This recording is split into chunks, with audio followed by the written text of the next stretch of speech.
अस्सलाम वालेकुम।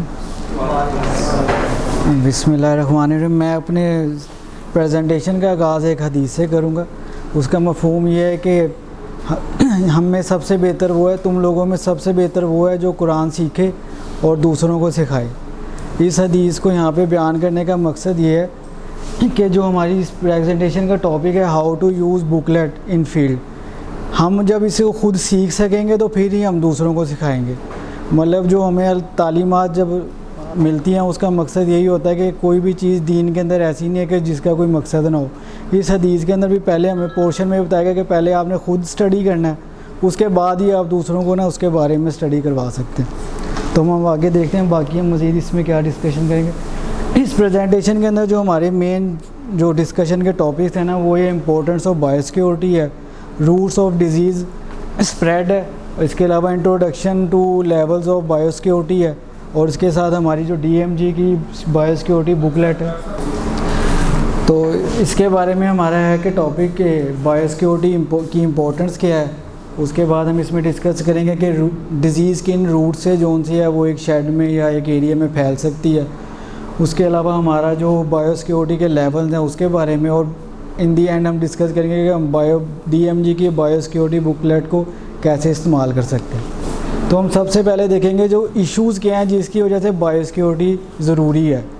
तो उसमें जो हमारा बुकलेट है उसमें भी जो फर्स्ट जो इसमें हेडिंग है वो यही है कि एक मकासद क्या हैं बायोसिक्योरिटी के।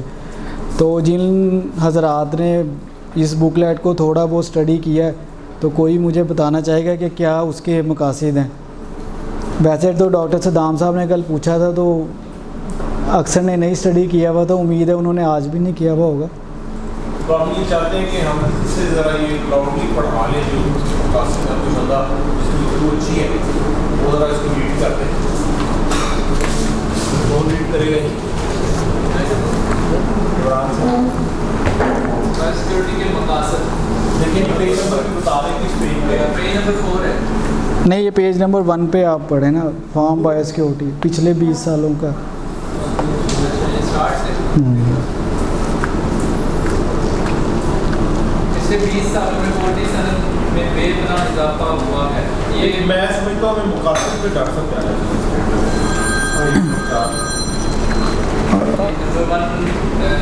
जो सर वो इकसाम है इसकी ना, मैं इसको मकासद को मैं खुद ही एक्सप्लेन कर देता हूँ। लेकिन चले इनको पढ़ने जैसे पहला पेज जाओ, बायोसिक्योरिटी के मकासद नहीं जाओ। पिछले 20 सालों में पोल्ट्री की सनद में बेपनाह इजाफा होगा। ये पूरी दुनिया में सस्ते और मियारी प्रोटीन की फराहमी का जरिया है। पोल्ट्री की सनद में तेजी से इजाफा हो रहा है, उसकी वजह से बीमारियों की शरह में भी इजाफा देखने को मिला है। और बीमारियां आमतौर पर बीमारियां आम हो रही हैं। इन बीमारियों की वजह से फार्मर को बहुत ज़्यादा खसारे का सामना करना पड़ता है। एंटीबायोटिक्स और वैक्सीन के ज़रिए इन बीमारियों की रोकथाम 100% मुमकिन नहीं हो सकती। इसलिए हमें बायोसिक्योरिटी की तमाम तर असूलों को मद्देनज़र रख कर चलना होगा ताकि नुकसान से बचा जा सके और अच्छी पैदावार हासिल की जा सके। ब्रायलर और देर मुर्गियों में अच्छी पैदावारी साहिल मौजूद है, मगर इनमें बीमारियां लगने की शरह सबसे ज़्यादा है, जिसकी वजह से शरह मौत में भी बहुत ज़्यादा बढ़ गई हैं। इसकी बुनियादी वजह मैनेजमेंट के असूलों से रूबरदानी है। बायोसिक्योरिटी पोल्ट्री फार्मिंग का एक अहम सुकून है। ये किसी भी इलाके में पोल्ट्री सनद की कामयाबी और नाकामी का सामना है। बायोसिक्योरिटी से मुराद पोल्ट्री फार्म में बीमारियों की मुंतकिली को रोकथाम के लिए इक़दाम करना है। ये असूल बहुत ज़्यादा सादा और आसानी से अमल में लाया जा सकने वाले हैं। अगर हम ये जान लें कि बीमारियाँ किस तरह फैलती हैं तो इनको कंट्रोल करना भी कभी आसान हो सकता है। तो यही हमारा जो है ना मकसद है कि बायोसिक्योरिटी की इम्पोर्टेंस क्या है। एक तो फ्लॉक डेंसिटी जो है वो एरिया में इंक्रीज़ होती जा रही है। दूसरा जो कंट्रोल शेड है उसके अंदर इटसेल्फ जो बर्ड डेंसिटी है वो ओपन शेड की निस्बत काफ़ी ज़्यादा होती है। इसके साथ जो न्यू प्रॉब्लम्स हैं हमारी जो ये ND, IBD और इसके अलावा जो इम्यूनोसप्रेसिव और ऑर्गेनिज्म दरियाफ्त हो रहे हैं एलिमेंट्स जिसमें माइकोटॉक्सिन सड़े फहरिस्त हैं, उसकी वजह से भी हमें ज़रूरी हो गया कि हम बायोसिक्योरिटी के ऊपर काम करें। Why biosecurity is important. इसका मैं देखें जो मैनेजमेंट है ना, जब वो लोग कहते हैं ना कि हमारे फ्लॉग की मैनेजमेंट बहुत अच्छी है, तो मैनेजमेंट जब आपकी फ्लॉग की अच्छी होगी ना, तो उससे आपकी जो फ्लॉग की परफॉर्मेंस है वो बेहतर होगी। जब आपके फ्लॉग की न्यूट्रिशन अच्छी होगी तो इसका मतलब है कि उसका बॉडी वेट, उसकी FCR, उसकी ये चीज़ें बेहतर होंगी। और आपकी जो मेडिकेशन है और वैक्सीनेशन है वो आपको बचाती है डिजीज़ से, और आपके मतलब उसकी प्रोटेक्शन दे रही होती है और ट्रीटमेंट में यूज़ हो रही होती है। लेकिन जो मेडिकेशन और वैक्सीनेशन है वो किसी हद तक जो है ना वो आपको ट्रीटमेंट भी कर सकती है और प्रोटेक्शन भी दे सकती है। इसीलिए कहते हैं कि जी इस मौसम के अंदर जब जो पिछला हमारा सीज़न के हम वैक्सीन भी करवा रहे हैं, लेकिन हमें वैक्सीन फेलियर के जो हैं वो इश्यूज़ मिल रहे हैं, तो उसके अंदर जो सबसे बेहतर चीज़ है ना वो है कि गुड बायोसिक्योरिटी प्रोग्राम जो है ना वो वाइटल फैक्टर है डिजीज़ कंट्रोल करने के लिए। और biosecurity is most economical source है जो आप हम डिज़ीज़ कंट्रोल कर सकते हैं। मतलब आप वैक्सीनेशन भी करें वो पर बर्ड कॉस्ट निकालें उसकी, अगर आप मेडिकेशन करें उसकी पर बर्ड कॉस्ट निकालें, फीड की तो चलें वो तो एक्स्ट्रा एक चीज़ है, उसकी तो कॉस्ट ही बहुत ज़्यादा। लेकिन आप इन सारी चीज़ों को अगर कंपेयर करेंगे ना, आपकी बायोसिक्योरिटी की मैनेजमेंट और बायोसिक्योरिटी की प्रोडक्ट्स की जो कॉस्ट है वो इनसे बहुत कम आएगी। अगर आप 3 रुपये भी लगाएं और 30,000 का फ्लॉग हो तो तकरीबन 90,000 से 1 लाख रुपए के दरमियान बनती है। लेकिन उससे आप जो बेनिफिट है इन दी एंड वो काफ़ी ज़्यादा उठा सकते हैं। जो मेजर हमारी डिजीज़ हैं हमारे रीजन के अंदर जो प्रिवेल कर रही हैं उसमें बैक्टीरियल डिजीज़ में इकोलाई, साल्मोनेला, माइकोप्लाज्म है, वायरल में ND, IB, IBD, रियो, फंगल में एस्परजिलोसिस है, कैंडिजियोसिस है, और प्रोटोजोन के अंदर जोन है वो कॉक्सीडियोसिस है।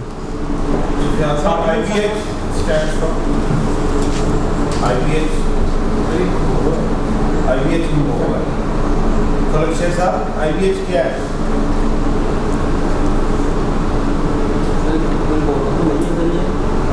क्या है? कल डिस्कस भी हुआ है हमारा।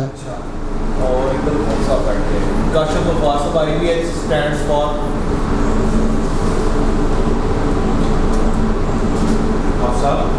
IBH का क्या? अरे यार तो डॉक्टर साहब तो पूछे ना कि IBH क्या है? IBD क्या है? सर बताओ आप IBD का बताओ। IBD नहीं, I से क्या बनता है? B से क्या? B से क्या?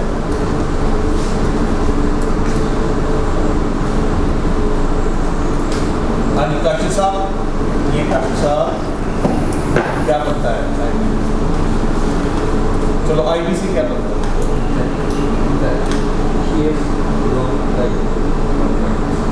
यार ये भाईजान पूछे ना आप IBD क्या साहब इन्फेक्शियस बर्सल डिजीज और IBH इंक्लूडेड बॉडी हेपेटाइटिस।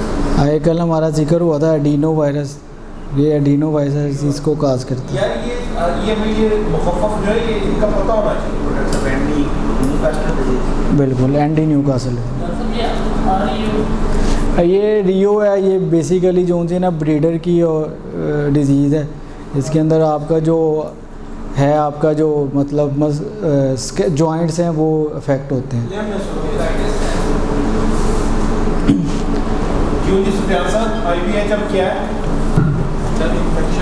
ना inclusion body hepatitis, inclusion body hepatitis.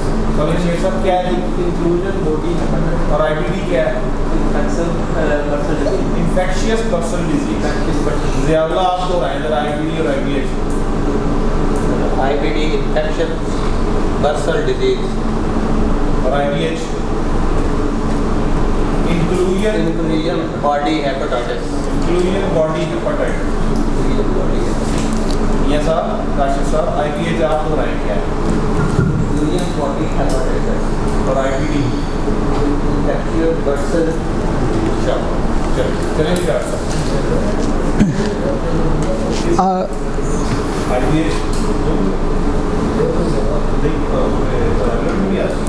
IBH जो बेसिकली ना ये ब्रायलर में आती है अर्ली चेक के अंदर। ये डिजीज़ ट्रांसफ़र होती है आपके ब्रीडर से ब्रायलर के अंदर।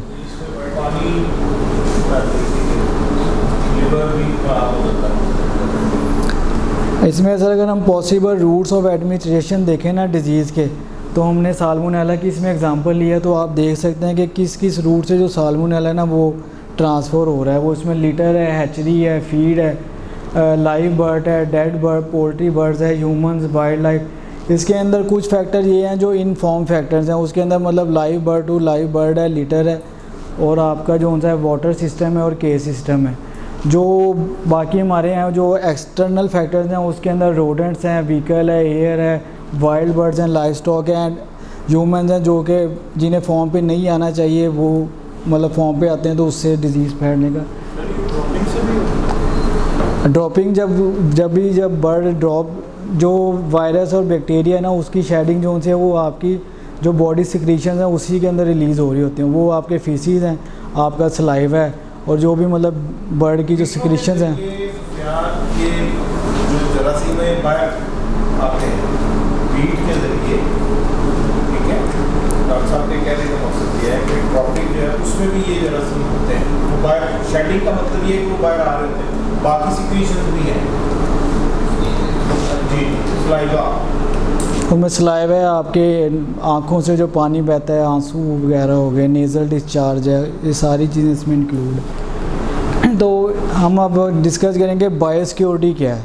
बायोसिक्योरिटी जो उनसे है वो मेजर्स हैं एंड मेथड्स हैं top to use a disease organism free environment. मतलब ये है कि ऐसा एनवायरनमेंट क्रिएट करना है आपने कि आपके जो एनवायरनमेंट है उसके अंदर किसी किस्म का तो पैथोजेनिक ऑर्गेनिज्म ना हो। लेकिन इसके लिए ना आपने मेडिकेशन, वैक्सीन या इन चीज़ों का इस्तेमाल नहीं करना। इसके लिए आपने ऐसे पैरामीटर्स लेने हैं कि ये चीज़ें आपके फॉर्म के अंदर दाखिल ही ना हो सके। हमारे ना लाहौर के अंदर एक डॉक्टर एहसान साहब हैं और डॉक्टर ज़हूर साहब, सर आप शायद उन्हें जानते हो, ज़हूर साहब का तो इंतकाल हो गया। वो मोस्ट पायनियर लोग हैं इसके अंदर पोल्ट्री के अंदर। मतलब PIA शीवर का जब पहली दफ़ा पाकिस्तान में ब्रीडर आया ना वो डॉक्टर एहसान साहब के हैंडओवर उन्होंने किया। तो बताते हैं कि हम हबर्ड की ट्रेनिंग करने गए जर्मनी, तो उन्होंने उधर एक स्विमिंग पूल बनाया हुआ था। तो स्विमिंग पूल की परली साइड के ऊपर शेड था और इस साइड के ऊपर उसकी कॉलोनी थी। तो हम लोगों को अगर हमने शेड विज़िट करने जाना है ना तो हमने स्विमिंग पूल में से होके जाना होता था। और स्विमिंग पूल के ऊपर उन्होंने बाड़ लगाई हुई थी, मतलब उसके अंदर डिसइंफेक्टेंट डाल के उस पर बाहर, मतलब आप उसके ऊपर सर ऊपर से गुजार के नहीं जा सकते। अगर आपने जाना है तो आपको गोता खा के जाना पड़ेगा उधर। उन्हें की बात है ना। मतलब वो कहते हैं कि उस टाइम वो लोग इतना ज़्यादा इसके ऊपर फोकस कर रहे थे। और वो फिर एक दफ़ा हमें इसी तरह डिस्कशन हो रही थी। वो बताते हैं कि जो वैक्सीनेशन हमारे फॉर्म से तकरीबन 4 किलोमीटर पहले ना एक औरत थी, उसने बर्ड रखे हुए थे, फैंसी बर्ड थे उसके पास। तो हमने उसे कहा कि आप ना ये हमें बेच दें। कंपनी ने कहा, वो कहने कि ये तो मेरे मतलब ख़ानदानी बर्ड्स हैं, इन्हें नहीं मैं बेच सकती। तो कहते हैं फिर हमें कंपनी की तरफ से इंस्ट्रक्शंस आए कि जो वैक्सीनेशन शेड्यूल, जो डिसइंफेक्टेंट प्रोटोकॉल आप शेड पे यूज़ करें ना वही सेम आपका बंदा जाके इधर फॉलो करके आएगा। ये एंडी का जो स्प्रेड है, एंडी में बहुत बड़ा किरदार है पिजन्स का, कबूतरों का। और ये इतना बड़ा किरदार है कि ये फार्मर भी नज़रअंदाज करता है और डॉक्टर्स भी नज़रअंदाज करते हैं। तो ये जैसे डॉक्टर साहब ने कहा, ये रिकमेंडेड है कि उस एरिया के जितने कबूतर हैं उनको भी वैक्सीन की जाए। अब हमारे यहाँ क्या कूड़े बने हुए हैं जनाब, क्या देहातों में डॉक्टर भी बने हुए तो वाइल्ड हैं। वाइल्ड पिजन जो है वो रिजर्वायर है। मतलब पिजन में अंडी आएगी ना तो वो बीमारी का कोई साइन शो नहीं करेगा, लेकिन वो वायरस को शेड करता रहेगा। इस वजह से वो जो होता है ना वो ज़्यादा लीथल हो जाता है।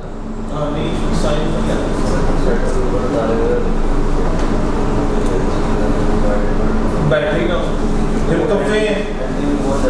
कब्बे हैं, ठीक है, वो उनकी रीच होती है, वो पानी शानी पीने के लिए पैडों के पास पहुंच जाते हैं।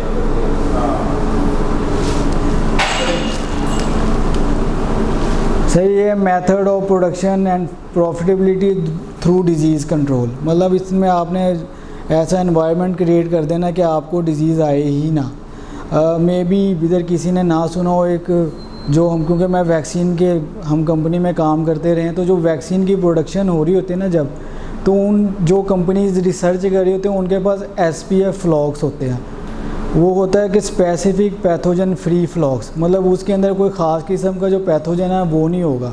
मतलब फ़र्ज़ करें कि उस फ्लॉक के अंदर कभी साल्मोनेला नहीं आया होगा, लेकिन उस साल्मोनेला को उन्होंने जो कंट्रोल किया ना कि उसमें ना आए, वो ना उन्होंने कभी उसकी मेडिकेशन करनी है और ना उन्होंने उसका ट्रीटमेंट करना है। उन्होंने उसकी बायो सिक्योरिटी को इस लेवल पे लेके जाना है कि उस फ्लॉक के अंदर साल्मोनेला आ ही ना सके। और ये जो आपने एसपीएफ फ्लॉक्स का तस्करा किया, ये बहुत महंगे वो हैं। बिल्कुल सर। और पाकिस्तान में कुछ लोगों ने ट्राई की थी लेकिन वो कामयाब नहीं हो सके। जो वैक्सीन बनाने वाली कंपनियां क्या करती हैं, वायरस को ग्रो करने के लिए ऐसे अड्डे पैदा करती हैं जिनके अंदर जिनके कोई ऑर्गेनिज्म ना हो, स्पेसिफिक पैथोजन फ्री कहते हैं एसपीएफ है। वो बड़े महंगे होते हैं और दुनिया में कुछ कंपनीज हैं जो ये प्रोड्यूस करती हैं और फिर वो महंगे दामों वैक्सीन कंपनीज को फरोख्त करती हैं। सर उस फ्लॉक का जो 3 किलोमीटर का पैरामीटर है ना, हमारे एक रिसेंटली एक दोस्त हैं वो वैक्सीन के अंदर ही हैं, वो विज़िट करके आए हैं कि एसपीएफ फ्लॉक ना, तो वो बताते हैं कि 3 किलोमीटर दूर आपको, अगर आपने उस फ्लॉक को विज़िट करना है तो वो 3 किलोमीटर दूर आपको गाड़ी से उतार देते हैं। उसके बाद वो आपको 3 किलोमीटर दूर कहते हैं कि अब कंपनी की व्हीकल आएगी जो फॉर्म की है, वो 1 किलोमीटर तक जाती है। उसके बाद उन्होंने आपका ड्रेस चेंज कराना, उससे आगे अलग व्हीकल यूज़ होगी। मतलब वो हर किलोमीटर बाद आपकी व्हीकल भी चेंज करेंगे, क्योंकि हो सकता है कि वो उस व्हीकल ने जब पिछली व्हीकल के पास गई है तो कोई कंटेमिनेशन उसने ली हो।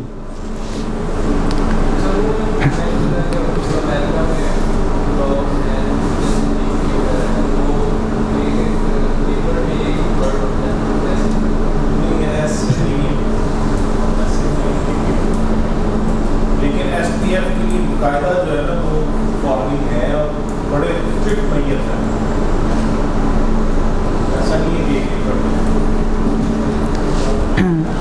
बायो सिक्योरिटी जोन थे वो बेसिकली अब तो एक प्रॉपर साइंस बन चुकी है, और जब से कोरोना आया उसके बाद से तो ये मज़ीद डेवलप हो गई है। बड़ी अहम बात है कि बायोसिक्योरिटी अब एक साइंस है, ठीक है ना। हम इतनी बातें करते हैं, बार बार उसको सुनता नहीं है, डॉक्टर साहब अमल नहीं करवा सकते, तो वही वो पूरी साइंस है जिसके अंदर मज़ीद आगे लोग अब स्टडी करते हैं। पीएचडी होती है इसके अंदर, मतलब बायोसिक्योरिटी के अंदर पीएचडी होती है, एमएससी होती है। इसमें आप लोकल लेवल से, मतलब एक फार्म लेवल से स्टार्ट हो गए, कंट्री लेवल, उसके बाद आपका जोन है वो कॉन्टीनेंटल लेवल के ऊपर अब इसके ऊपर दुनिया में वर्क हो रहा होता है। देखिए ना अभी जैसे क्वारंटीन करते हैं, जब ये कोरोना आया तो बाहर से जितने लोग आते थे उनको गवर्नमेंट कहती थी क्वारंटीन में चले जाओ, ठीक है। क्वारंटीन का मतलब ये होता है कि एक अलग जगह जहाँ 15 दिन के लिए उनको रखा जाए। सरकारी क्वारंटीन थी और जो लोग थोड़े वेल ऑफ थे उनको कहा गया आप अपने होटल वगैरह अरेंज कर लें, लेकिन आपको 15 दिन से निकलना है, ठीक है। इंटरनेशनली अभी भी बहुत ज़्यादा रिस्ट्रिक्शंस है इसमें। अगर सर चीज भी जाए ना, कोई एटीएम वगैरह वो भी जाए, वो भी क्वारंटीन। सर मैं आपको बताता हूँ कि 2016 के बाद हम जिस तरह यूरोप गए तो टोटल चेंज था।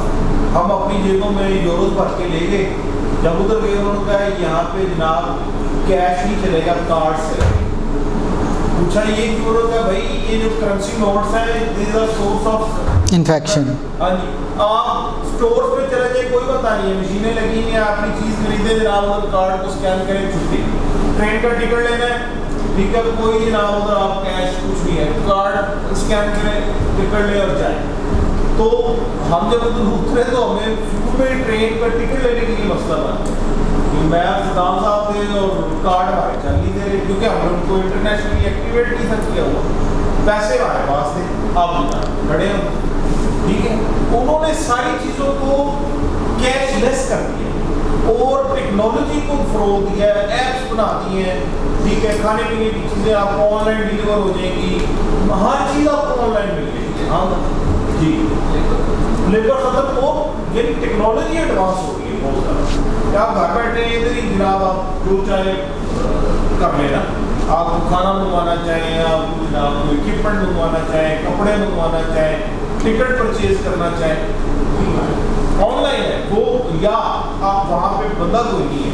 जर्मनी के अंदर हम जिस होटल में ठहरे जी डॉक्टर साहब, उस पर सिर्फ दिन में 2 घंटे के लिए उनका स्टाफ आता था, ठीक है, बाकी वो बिल्कुल कॉन्टेक्टलेस था, कोई बंदा उनका वो नहीं है, सारा ऑटोमेटिक सिस्टम है, चाबी है उसका जनाब वो अजीब सा सिलसिला था हमारा। हम तो मैं पहले से वो देखा जो घूम गया हम तो यार ये क्या है, ठीक है। तो बिल्कुल कॉन्टैक्टलेस है, तो ये बिल्कुल एक ठीक बात आप देखिए कि साइंस है, इंटरनेशनली कंट्रीज़ के अंदर ये बहुत ज़्यादा इसके ऊपर जो है वो काम कर रहे हैं लोग ना, तो ये बड़ी अच्छी आपने ये बात की। अब क्योंकि जितना रिसेंटली एक डॉक्टर साहब है उनसे डिस्कशन हो रही थी, वो बता रहे थे कि जो यूके है जिसने उन्होंने अपने आप को एफएमडी से फ्री किया ना, इसी तरह वो एनडी से भी फ्री करना चाह रहे हैं। तो अब आप पूरी दुनिया से यूके में पोल्ट्री के कोई प्रोडक्ट लेके ही नहीं जा सकते, वो चाहे पक्की भी हो, चाहे कच्ची हो, चाहे गोश्त हो, नहीं वो नहीं ले जाए, क्योंकि वो कहते हैं कि अगर कोई चीज़ पकी भी है उसमें भी चांस तो है ना कि डिजीज़ हमारी हो सकता है, वायरस सर्वाइव कर जाए। यानी वो लोग इधर से मतलब हमारे लोग या दूसरे मुल्कों से वो इधर से चिकन हड्डी और इस तरह की चीज़ें बनवा के ले जाते, वो एयरपोर्ट पे नहीं आगे जाते वापस। सर प्रिंसिपल तो बायोसिक्योरिटी में अगर हम देखें तो इसके जो 3 की प्रिंसिपल्स हैं उसमें ये है कि isolation, traffic control and sanitization. Sanitization in respect of person की सैनिटाइजेशन होगी और फॉर्म्स वगैरह की हम डिसइंफेक्टेंट को इसमें कंसीडर करते हैं। ये है कि block the bug before it bugs your flock. इसमें मतलब हमने किसी भी ऐसी चीज़ को उससे पहले ही रोक लेना है कि वो हमारे लिए ख़राबी पैदा कर सके ना।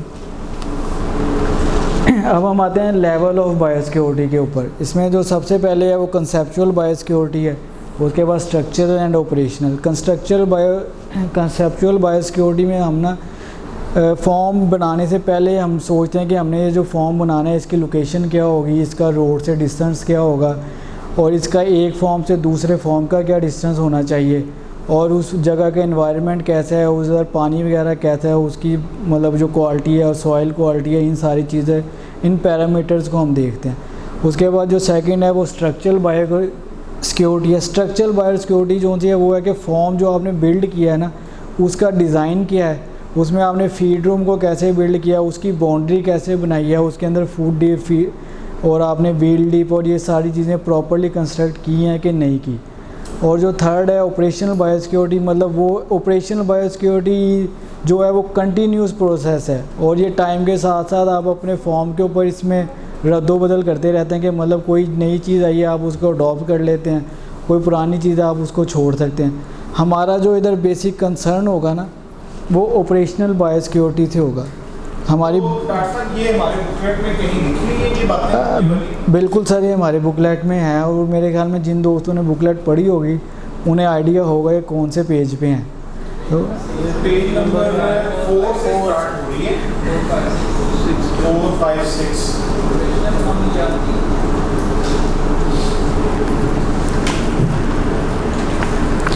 अगर नंबर 6 किसके सामने है? फलक शेख, आप ये इधर आप ऑपरेशनल बायोसिक्योरिटी का पढ़ के सर डॉक्टर साहब आप इकट्ठे हो ऑपरेशनल बायोसिक्योरिटी ये खड़े होते हैं ना, खड़े होते हैं तब तो आवाज़ आए आपकी। ये बायोसिक्योरिटी का तीसरा दर्जा है। इसमें बीमारी फैलने से रोकने के लिए रोज़मर्रा की बुनियादों पर काम किया जाता है। इन तमाम तर इंतज़ामी अमूर में बीमारी की सूरत को मद्देनजर रखते हुए तब्दीली भी अमल में लाई जा सकती है। शेड में मौजूद सुपरवाइज़र और लेबर फ्लाक की मुकम्मल निगहदाश्त करते हैं ताकि बायोसिक्योरिटी के इंतजाम को मौसर बनाया जा सके। इस मकसद के लिए अहम असूल रखा जाए हैं। रोज़ाना की बुनियाद पर एमरजेंसी प्लान तरतीब दिया जाए, शेड के आलात और शेड की मुनासिब तरीके से डिसइंफेक्शन की जाए, फार्म पर काम करने वाले लोग और बाहर से आने वाले नहाकर कपड़े तब्दील करके शेड में दाखिल हों, शेड में दाखिल होने वालों का रिकॉर्ड रखा जाए जिसमें इनका नाम, आने का मकसद, जिस फार्म से विजिट करके आया हो और जिस पर जाकर विजिट करना हो लिखा जाए। अशरात को कंट्रोल करने का मुनासिब इंतजाम किया जाए, वैक्सीनेशन शेड्यूल के मुताबिक वैक्सीन की जाए, बीमारियों की तशखीस का मुनासिब इंतजाम होना चाहिए, वक्तन फ़वक्तन खलाक का दफाई मुआयना करवाते रहना चाहिए। अच्छा जी, सुफियान साहब ये बताइए कि ये जो वक्तन फ़वक्तन खलाक का दफाई मुआयना इसका क्या मतलब है? आप बैठते हैं दफाई मुआयना करवाते रहना चाहिए। दफाई मुआयना क्या है? मियाँ साहब दफाई मुआयने से क्या मुराद है? ये बाकी ये तो कौन होगा ना, दूसरी तरह के टेस्ट करते हैं, पहले जो बीमारी के चेक करते हैं कितने परसेंटेज तक है। अच्छा तो जी या सर साहब आपके रहे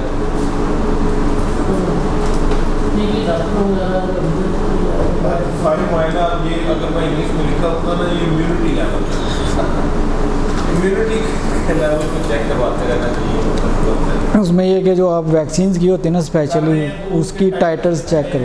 और क्या सूरत हाल है, ठीक है कोई बात नहीं, कोई बात नहीं, ठीक है।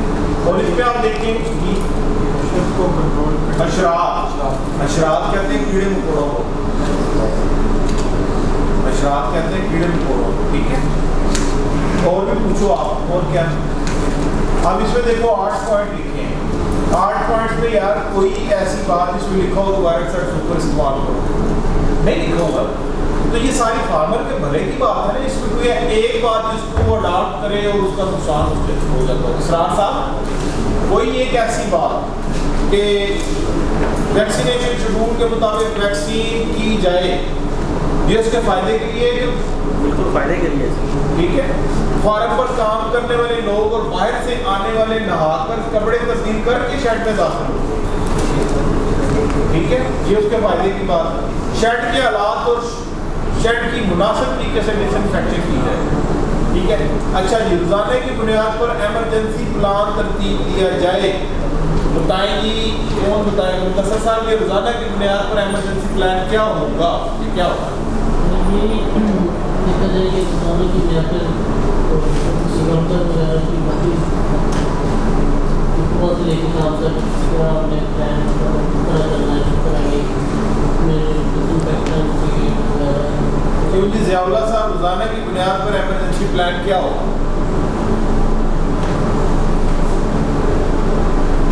सुफियान क्या देंगे? बुनियाद में ये आ रहा है कि रोजाना की बुनियाद में फूड इम्यूनिटी पे चेक करनी जो डिसइंफेक्टेड है गले में है फिर उसके बाद लाइट को स्प्रे बायोस्कोप के लिए चारों तरफ की आनी चाहिए, क्लोरी में स्प्रे की जाए, फिर उसके बाद शर्ट के अंदर लाइपर के ऊपर स्प्रे की जाए, ठीक है। ये रोजाना ये प्लान किया जाए कि जो भी गाड़ी आएगी उसको किस तरीके से डिसइंफेक्ट किया जाएगा। फार्म के ऊपर फील्ड की गाड़ी आ रही है, कोई और गाड़ी को विजिटर आ रहा है, ठीक है।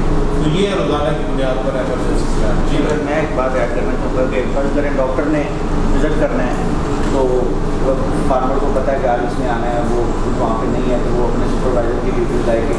डॉक्टर साहब के आने से पहले उनसे पूछ लें कि वो किधर गए थे, कहाँ से आ रहे हैं, उनको नहलाया जाए प्रॉपर तरीके से, वो जो है ना मतलब एक दिन उस दिन वैक्सीनेशन होनी है तो वैक्सीनेशन का शेड्यूल क्या होगा, फीड आनी है तो फीड वाली गाड़ी का क्या करना है, ये सर। बिल्कुल देखिए डॉक्टर जो है नहीं, मैं यहाँ पे बस क्या करेंगे, डॉक्टर भी मरहूम मिलत है फार्मर के ना, ठीक है। गुजरा वाला जो तो पकड़ के तो क्या करते हैं 10 शेड है हैं? नहीं उसके अलावा वो किसी किसको उठा और डॉक्टर ईशान को सर। तो फार्मर बदमाश है, उनको ये बताना पड़ेगा कि यार हमें एजुकेट करना पड़ेगा। कल जैसे बात हुई कि इस लाइक तब्दील हमें इनकी बात को करना ही करना है। हम बार बार ये बड़ी सीधी सिंपल बातें हैं। सर ये हम लोग मतलब ये जो सारी हमारी है इसमें हमने प्रोडक्ट्स को तो डिस्कस ही नहीं कर रहे, हम तो अभी सिर्फ और सिर्फ उन्हें एजुकेट करना चाह रहे हैं कि ताकि ना वो इस चीज़ को भी इम्पोर्टेंस दें कि बायोसिक्योरिटी जो सी है वो कोई चीज़ है, मतलब वो दुनिया के अंदर अगर एग्जिस्ट कर रही है तो उसका कोई मकसद है उसके पीछे ना। अगर सारे मतलब कंट्रीज उसे फॉलो कर रहे हैं तो हम लोग उसे क्यों नहीं फॉलो कर पा रहे। चलिए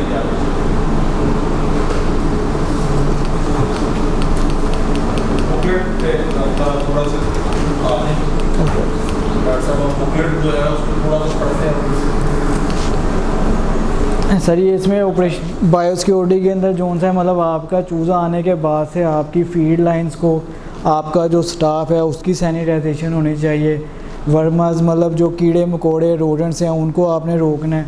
आपकी जो गाड़ी है आपका जो कारकेस डिस्पोजल है वो सबसे ज़रूरी है, मतलब जो आपकी मोर्टेलिटी हो रही होती है शेड के अंदर उसकी जो डिस्पोजल है वो सबसे ज़्यादा ज़रूरी है। हमारे मुल्क में तो ये है कि लोग उसे साथ वाली नहर में फेंक देते हैं, उसको खेतों में फेंक देते हैं वो मतलब ख़ुद तो उससे अफेक्ट हो रहे होते हैं, लेकिन अपने इर्द गिर्द के जो बाकी लोग हैं उसको भी वो मतलब उस जोन में, डेंजर जोन में ले आते हैं कि अगर उनका बेचारों का शायद ठीक भी है तो उधर भी डिजीज़ आ जाए। फिर आपके इक्विपमेंट्स हैं, ट्रांसपोर्टेशन है, और इन दी एंड जोन से आपने जो पॉपुलेशन है ना उस शेड की, उसे डीपॉपुलेट करना है, कम्प्लीटली डीपॉपुलेट कर दें उसको। किसके लिए? जो इंटरनेशनली रिकमेंडेड है ना, हम पाकिस्तान में भी मतलब इतना ज़्यादा नहीं, लेकिन अक्सर जगह पे अब मतलब वो लगाना स्टार्ट, वो इंसीनेटर लगाते हैं। इंसीनेटर जो बेसिकली वो तकरीबन 800 डिग्रीज़ के ऊपर काम करता है। वो नहीं, वो इंसीनेटर होता है कि वो आग जला देते हैं ना, एक मशीन है मतलब उसके अंदर उन्होंने आग जलाई हुई है, जो मोडेलिटी उन्होंने उसके अंदर डाल देने, वो 800 डिग्रीज़ के ऊपर काम कर रहा होता है। उससे वो मतलब उधर ही जल के और उसकी वो राख ऐश बन जाती है। उस ऐश को आप अगर कहीं दफनाएंगे, क्योंकि उसको इतने हाई टेम्परेचर के ऊपर बर्न किया गया, तो उसमें जो चांसेस ऑफ वायरस बैक्टीरिया वो सर्वाइव करने के नहीं होते। जो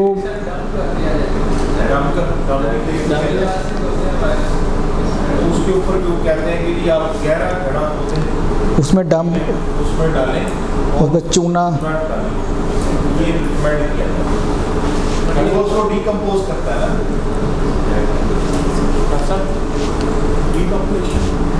डीपॉपुलेशन का मकसद है कि जब आपका फ्लॉक तैयार हो गया ना, तो वो आपने उस फ्लॉक को उठवाना है, मतलब वो आपने जो आप कहते हैं ना कैचिंग करवा रहे हैं, बेसिकली वो डीपॉपुलेशन है। पार्टी को काम कर रहे हैं।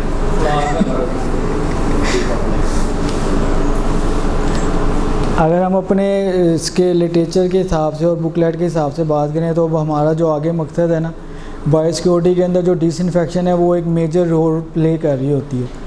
तो कि आपने बायोसिक्योरिटी को किस तरह ऐसे मतलब बर्ड के आने से पहले शेड को कैसे तैयार करें कि उसके अंदर जो जर्म्स है ना उसकी कोई चीज़ बचे ही ना। तो उसके लिए हमारे पास दो किस्म की डिसइंफेक्टेंट टाइप्स होती हैं, टर्मिनल डिसइंफेक्शन है और कंटिन्यूस डिसइंफेक्शन है। टर्मिनल डिसइंफेक्शन के ऊपर कल डॉक्टर वहाब साहब ने भी, सदाम साहब ने भी एक कंप्लीट डिटेल से बात की है, और ये बिल्कुल सेम स्टेप जोन से हमारे इसमें बुक में भी लिखे गए हैं कि आपके जो कंट्रोल शेड है उसकी सफाई का मराहिल क्या होने चाहिए। अच्छा जी, अब पढ़ेंगे अफसल आप पढ़ेंगे कंट्रोल शेड की सफाई के मराहिल, सफ़ा नंबर 8। सारे शेड में से थोड़ा और डिसइंफेक्शन की जाए, शेड के बैगों की सफाई और लाइनों की अच्छी तरह सफाई की जाए, ताकि आने वाले मुद्दे के लिए साफ सुथरा और जरासीमों से पाक शेड मुहैया किया जा सके। सफाई की दो खुश्क सफाई, नंबर 2 पानी के साथ सफाई। शेड में से बादे को बाहर निकालना चाहिए, जो बादा फर्श के साथ जमा हुआ है कुत्ते की मदद से अलग करके साफ करना चाहिए। इसके बाद झाड़ू लगाकर अच्छी तरह सफाई करनी चाहिए, ताकि किसी किस्म की आलूदगी और बुरादा शेड के अंदर ना रहे।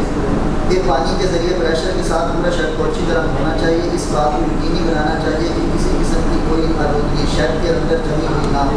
शेड की बेहतरीन सफाई डिसइंफेक्टेंट के बेहतरीन काम करना। अच्छा, इसरार साहब खुश्क सफाई से क्या मुराद है? खुश्क सफाई से मुराद है सर, जब उसको हम पानी से धोते हैं, पानी से धोने से पहले अच्छा बुरादा वगैरह उठाते हैं, लेकिन उसको अच्छी तरह से होना चाहिए, और कहीं ये ना हो कि उधर ढेर लगा पड़ा है, बाहर गिरा पड़ा है, वो शेड के बाहर निकालते हुए बाद उधर रेडी हाथ वाली रेडी से वो बाहर गिर जाता है, वो वहाँ पर पड़ा हुआ। ये काशिफ साहब खुश्क सफाई किसे कहते हैं?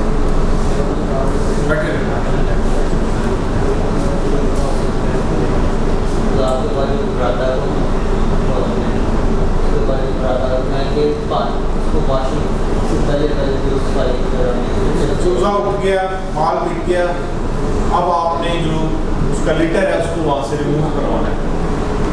साइंस ये कहती है कि 90% जो जर्म्स हैं वो ये ड्राई क्लीनिंग से बाहर निकल जाते हैं। 90%, 80 से कुछ किताबों में 80% है, कुछ में 90% है। 80 to 90% जो जरासीम है वो ड्राई क्लीनिंग से या खुश्क सफाई के जरिए ही शेड से बाहर चले जाते हैं। आपने अगर वो अच्छी कर ली है तो 80 to 90% तो आप समझते हैं आपका काम हो गया। अब आपका मुकाबला पीछे 10 या 20% जर्म्स के साथ। ठीक है। और ये आप लोगों को बता भी सकते हैं कि ये ड्राई क्लीनिंग के जरिए 80 to 90% जो जर्म्स हैं वो सर इसके लिहाज से ना रिसेंटली हमारे साथ मैं और इमरान गए हुए थे डॉक्टर लीम साहब के पास, ये जीपी लैब के ऊपर, तो वो बैठे थे, तो उनसे इसी तरह डिस्कशन हमने स्टार्ट की ना, तो वो डिसइंफेक्टेंट्स के ऊपर हमारी डिस्कशन उनसे शुरू हो गई। तो हमने जी उन्हें बताया कि हमारे पास सर्फेक्टेंट्स हैं, ये सारी चीज़ें। कहते यार पाकिस्तान में ना इन चीज़ों का कोई फ़ायदा नहीं है। तो मैं कहा सर मतलब मैं हैरान हुआ कि मतलब अलीम भट्टी साहब अब मुझे ये बात कह रहे हैं। मैं कहा सर इसकी कोई रीज़न? कहते हैं अभी तक तो हमारे लोगों को यही नहीं पता चला कि हमने ड्राई क्लीनिंग करनी है। कहते हैं अगर आपने ड्राई क्लीनिंग नहीं की तो या आपकी सारी प्रोडक्ट्स में आपको इसी टाइम बता रहा हूँ कि इनका कोई फ़ायदा ही नहीं है। यस, उसकी रीज़न मैं आपको एक और चीज़ बताऊँ, एक कॉमन ऑब्जर्वेशन है, मैं उसकी एग्जांपल बहुत दफा देता हूँ कि अगर घरों में आप देखें ना, जब लेडीज़ कपड़े धोती हैं वॉशिंग मशीन के अंदर, तो उसका तरीका ये होता है, आज ये मैं तरीका जो बता रहा हूँ इसका ये मतलब नहीं है कहता कि मैं भी कपड़े धोने में लूँगा, मतलब ये नहीं है कि अब भी धोते हैं। अच्छा तो उसमें क्या किया जाता है कि पहले वॉशिंग मशीन के अंदर पानी लेके उसमें वॉशिंग पाउडर डाल के उसकी झाग बनाई जाती है, ठीक है। उसके बाद उसके अंदर कपड़े डाले जाते हैं और ये नोट कीजिएगा कि जो ही वो उसका एक चक्कर पूरा होता है वॉशिंग मशीन का और कपड़े बाहर निकाले जाते हैं, तो उस पानी की क्या हालत हुई होती है, गंदा हुआ, ठीक है, और वो झाग शाग सारी खत्म हो चुकी होती है, ठीक है।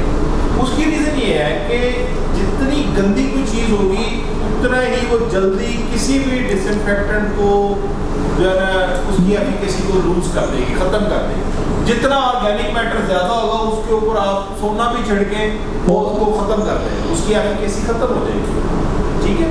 इसलिए dry cleaning is very important. अगर ड्राई क्लीनिंग नहीं ठीक हुई आप जनाब जो मर्जी उस पर डाल दें वो उसकी एफिकेसी को ख़त्म कर देगा। सिवाय कुछ लोग कहते हैं कि फिनोलिक कंपाउंड्स ऐसे पेनिट्रेशन जिनकी पेनिट्रेशन बेहतर है और वो ऑर्गेनिक मैटर अगर थोड़ा बहुत रह भी जाए तो उसकी प्रेजेंस के अंदर भी काम करते हैं, लेकिन पेरोक्साइड्स वो बिल्कुल नो क्वेश्चन, ठीक है, वो फौरन अपनी एफिकेसी जो ही ऑर्गेनिक मैटर के साथ इन कांटेक्ट आएंगे। डिसइंफेक्टेंट्स का मतलब वाइट साइड सुपर का मतलब सरफेस की सफाई नहीं है जो उससे वो जनाब जो है ना जी उतारे, उसका मकसद जर्म्स को किल करना है। सरफेस की क्लीनिंग के लिए there are certain other things, ठीक है। सर अगर ऑर्गेनिक मेटल है सरफेस के ऊपर तो पेरोक्साइड से होती है तो उसकी डिसइंफेक्टिंग बेहतर होगी? नो, बेहतर नहीं होगी। इसलिए बेहतर ये है कि उसकी अच्छी तरीके से ड्राई क्लीनिंग की जाए और उसके बाद पानी के साथ जैसे आपने खुद पढ़ा फिर पानी के जरिए प्रेशर के साथ पूरे शेड को अच्छे तरीके से धोना चाहिए। अच्छा प्रॉब्लम पता क्या है, सुपरवाइजर जो है फ्लाट मुकाते हैं और छुट्टी अपनी मंगेतर को मिल रहा है, ठीक है, वो लेबर को भी वो फटाफट मालिक से पैसे पकड़ते हैं और छुट्टी, ठीक है, वो इस काम को लेने नहीं चाहते और मालिक भी खुश होता अच्छा यार चलो 15 दिहाड़े नहीं होगा, ठीक है। तो ये चीज़ फिर उनको जो है ना बीमारियों की शक्ल में उनको इसकी कॉस्ट पे करनी पड़ती है, ठीक है। वो इसलिए आपको कहते हैं सुफियान यार आएंगे, ठीक है, मुदस्सर साहब आप आए जनाब आप आके कर लें, या जी ऐसी टीम बुला लेने यार है ना सुपरवाइजर, तो सुपरवाइजर कहता है कि मैं तो बस शेड तैयार रहना है, पराता पे ऊपर चूल्हा उधर चाहे और पास उस तो मेरा काम है, जैसे जैसे चुकाओगे फिर ही छुट्टी, ठीक है। ये एक कॉमन रूटीन है ना, लोग इस तरह करते हैं, लेकिन वो ये नहीं जानते कि ये सुपरवाइजर साहब जो है यार अगर एक ड्राइवर ये कहे, ठीक है, फैसल उम्र का, अगर मेरा काम तो गाड़ी चलाना है मुझे तो भाई जैसी गाड़ी दे, तो भाई उसको उसकी कोई मेंटेनेंस का भी तो आइडिया होना चाहिए ना। वो थक्कड़ गाड़ी लेके निकल जाए तो कहीं मारेगा, नुकसान करेगा, तो सुपरवाइजर साहब को ये नहीं अंदाजा होना चाहिए कि यार ये जो शेड के अंदर ये मुझे दे रहे हैं, ठीक है, तो मेरी परफॉर्मेंस मुतासर हो सकती है, ठीक है। लेकिन चूंकि ज़्यादातर प्राइमरी पास है, शाहजहां मैट्रिक पास है, इससे कम मैंने तो कम ही देखे, ठीक है, तो वो नहीं इस चीज़ को समझना चाहते, ठीक है। तो इसलिए ये हमें उनको बताना है कि जी फिर पानी के जरिए ये एक बड़ा काम है, प्रेशर के सादा पानी मारो जी, क्यों जी बहुत सादा पानी मारना और पूरे शेड में 400 450 सेट होनी है, फिर उसके बाद छतें होनी है। हाँ ठीक है, तो ये इस पे अच्छी खासी लेबर लगती है, ठीक है। लेकिन इस बात को यकीनी बनाना चाहिए कि किसी किस्म की कोई आलूगी शेड के अंदर जमी हुई ना हो। शेड की बेहतरीन सफाई बढ़िया है, बेहतरीन सफाई ही डिसइंफेक्टेंट के बेहतरीन काम करने की जमानत है। उसको कहें जो सब साटा डिसइंफेक्टेंट बेशक ना हो, XYZ सस्ता डॉक्टर साहब विश्वास साहब 1200 रुपये वाला ले लो, लेकिन भाई सफाई तो ठीक करो, वरना इसका भी वो ठीक बात तो नहीं कही डॉक्टर साहब, कोई फायदा नहीं, ठीक है, क्योंकि लोगों को इसका पता ही इलम ही नहीं है सर। ठीक है जी। अगले जनाब जो पैरा है मैं चाहूँगा कि तारिक साहब आप नामियात की बातों की सफाई का नाम या सुने जी। सफाई का तरीका, सफाई के लिए 5 लीटर शोर को 2000 लीटर पानी के अंदर मिक्स करें। इस पानी को शेड की छतों, दीवारों और फर्श पर अच्छी तरह ड्राई कर दें। फिर कम से कम 30 मिनट का टाइम दें और इसके बाद सादा पानी से शेड को अच्छी तरह धो दें। शेड अच्छा रुके एक मिनट। अच्छा जी कि यहाँ तक आप देखें कि शर्ट को हम 3 दफ़ा पानी से धो चुके हैं, 3 दफ़ा पानी से धो चुके हैं। एक दफ़ा सादे पानी से, के बाद सादे पानी से धोया, फिर फिर डिटर्जेंट, श्योर क्लीन अप्लाई किया, फिर सादे पानी से धोया, 3 टाइम्स धुल गया। तो क्या अभी भी मतलब कुछ चीज़ें अभी भी बाकी हैं, लेकिन क्या 3 दफ़ा अगर एक शर्ट को धोया जाए तो चांसेस बहुत ज़्यादा ये होते हैं कि चीज़ें बहुत ज़्यादा वहाँ से रिमूव हो चुकी होंगी। और श्योर क्लीन जो है डॉक्टर साहब ये प्री क्लीनर है, इसे कहते हैं प्री क्लीनर। ये क्या करता है, ये जो ऑर्गेनिक मैटर है उसको लूज करता है, उसको लूज उसकी कंसिस्टेंसी को करता है जिससे वो नरम होकर उतर जाता है, ठीक है। यही काम जो है वो कास्टिक सोडे से लोग लेते हैं, लेकिन श्योर क्लीन ऐसा प्री क्लीनर है जिसके अंदर अल्कली नहीं है, ठीक है, जिसके अंदर अल्कली नहीं है, ठीक है। हाँ जी, शेड की डिसइंफेक्शन करने का। डिसइंफेक्शन के लिए 5 लीटर ब्लैक एक्सट्रीम को 2000 लीटर पानी में मिक्स करें। इस पानी को पूरे शेड में अच्छी तरह छिड़कें। शेड की छत, दीवारें और फर्श में से कोई जगह खुश्क ना रहे। एक कम से कम 1.5 घंटे के लिए छोड़ दें ताकि जरासीम अच्छी तरह ख़त्म हो सके। इसके बाद सादा पानी से शेड को अच्छी तरह करें। शेड की डिसइंफेक्शन है, इसमें हम ब्लैक एक्सट्रीम को रिकमेंड करते हैं, but you can also use वारिक्सट सुपर, ठीक है। ये ब्लैक एक्सट्रीम इसलिए रिकमेंड किया गया है कि हमारे यहाँ ड्राई क्लीनिंग और प्री क्लीनिंग उतनी अच्छी नहीं होती, इसलिए ब्लैक एक्सट्रीम चूँकि इसके अंदर फिनोलिक कंपाउंड्स हैं मियाँ साहब, इसके अंदर फिनोलिक कंपाउंड्स हैं, फिनोल्स हैं, टार एसिड्स हैं, जिनकी पेनिट्रेशन ऑर्गेनिक मैटर के अंदर बहुत अच्छी है, ठीक है। तो अगर कोई ऑर्गेनिक मैटर लगा हुआ रह भी गया है तो इसकी पेनिट्रेशन अच्छी होने की वजह से सफाई इंश्योर हो सकती है। बट आप अगर वारिक्स सुपर को रिकमेंड कर रहे हैं तो उसको भी इस्तेमाल किया जा सकता है, जिसके लिए मेरा ख्याल डॉक्टर साहब ने डोजेज वगैरह सारी बताई है। सर एक और चीज़ भी मतलब आप लोग भी ऑब्जर्व करेंगे, जो अगर आप आज से कोई 10 साल या 15 साल पुराने डिसइंफेक्टेंट उठा के देखें ना तो उनमें सर्फेक्टेंट्स नहीं होते थे। अब जो है वो हर डिसइंफेक्टेंट के अंदर एक ख़ास अमाउंट ऑफ सर्फेक्टेंट भी ऐड की गई है। उसकी वजह ही ये है ताकि जो सा आपका जो ऑर्गेनिक मैटर रह चुका है वो उसको भी साथ साथ रिमूव करता जाए। चलिए आगे बढ़ें।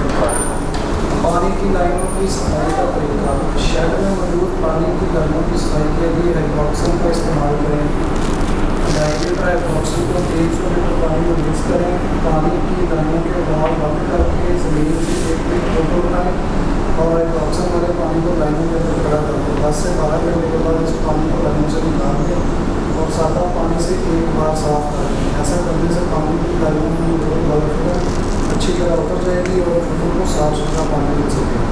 अच्छा आप देखें कि शर्ट की डिसइंफेक्शन के तरीक़ेकार में भी आपको ब्लैक एक्सट्रीम का कैन नज़र आ रहा है ना, प्रैक्टिकल एप्लीकेशन हो रही है। और नीचे लाइनों की सफाई के अंदर भी हाइड्रोक्सिन का कैन है, यानी ये पिक्चर्स हमारी टीम ने खुद से बनाई हुई हैं। ये कोई और ये जो मेथड्स हैं ये हमने खुद से डेवलप हैं, ये कोई ऐसी हवाई बात नहीं है ना, और ये यूज़ होते हैं। ये मेरा ख्याल तारिक साहब ज़्यादा इसमें इन्वॉल्व है तस्वीरें बनाने में और दूसरे सुफियान साहब, ठीक है।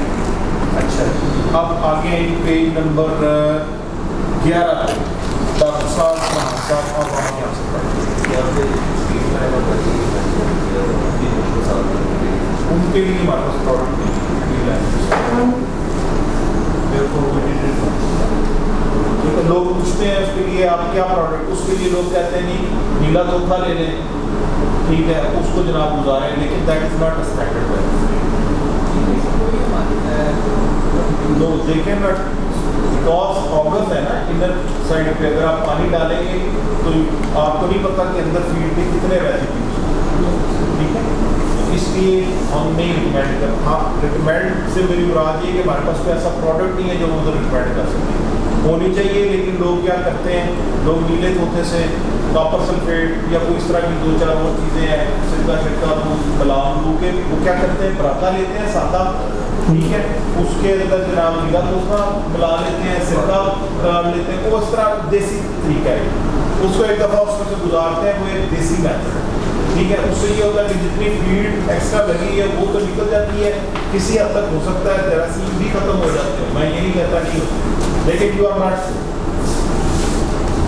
सर कुछ जो ब्रीडर फॉर्म्स है ना उसमें ये करते हैं कि जो पाउडर फॉर्म के अंदर है ना आपके डिसइंफेक्टेंट, वो उनका बहुत गाढ़ा महलूल बना के ना स्प्रे, वो इसी तरह बुरादे के ऊपर स्प्रे कर लेते हैं, फिर उस बुरादे को उस लाइनों में से गुजारते हैं।